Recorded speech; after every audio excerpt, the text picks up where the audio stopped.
আসসালামু আলাইকুম রাহমাতুল্লাহ। তো ৪৬তম বিসিএস পরীক্ষা ২০২৩-এর প্রিলিমিনারি টেস্টের ফলাফল প্রকাশ করেছে।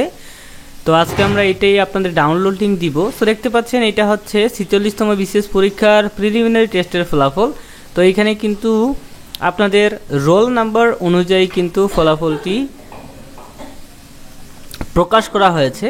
তো আচ্ছা, এটা আমরা একটু পড়ে নিই। গত ২৬ এপ্রিল ২০২৪ তারিখে অনুষ্ঠিত ৪৬তম বিসিএস পরীক্ষা ২০২৩-এর প্রিলিমিনারি টেস্টে অংশগ্রহণকারী প্রার্থীদের মধ্যে বাংলাদেশ সিভিল সার্ভিস বিধিমালা মোতাবেক ৪৬তম বিসিএস পরীক্ষা ২৩-এর বিজ্ঞপ্তি সত্য অনুযায়ী রেজিস্ট্রেশন নম্বরধারী প্রার্থীরা বিসিএস এর লিখিত পরীক্ষার জন্য সাময়িকভাবে উত্তীর্ণ হয়েছে। সো দেখতে পাচ্ছেন এখানে যাদের রোল নাম্বার রয়েছে, সো তারা হচ্ছে বিসিএস এর লিখিত পরীক্ষার জন্য উত্তীর্ণ হয়ে গেছে, দেখতে পাচ্ছেন।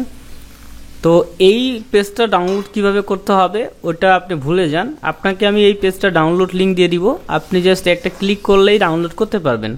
তো এই পেজে ডাউনলোড লিঙ্কটি আমি প্রথম কমেন্টে দিয়ে রাখছি, আপনারা হচ্ছে এই পেজে ডাউনলোড লিঙ্কে ক্লিক করে ডাউনলোড করে ফেলবেন। আর অবশ্যই আপনাদের কাছে রিকোয়েস্ট যে এই ভিডিওতে একটা লাইক করতে ভুলবেন না, ঠিক আছে। তো এই ছিল মূলত আমাদের আজকের ভিডিও, লাইক করতে ভুলবেন না। আল্লাহ হাফেজ।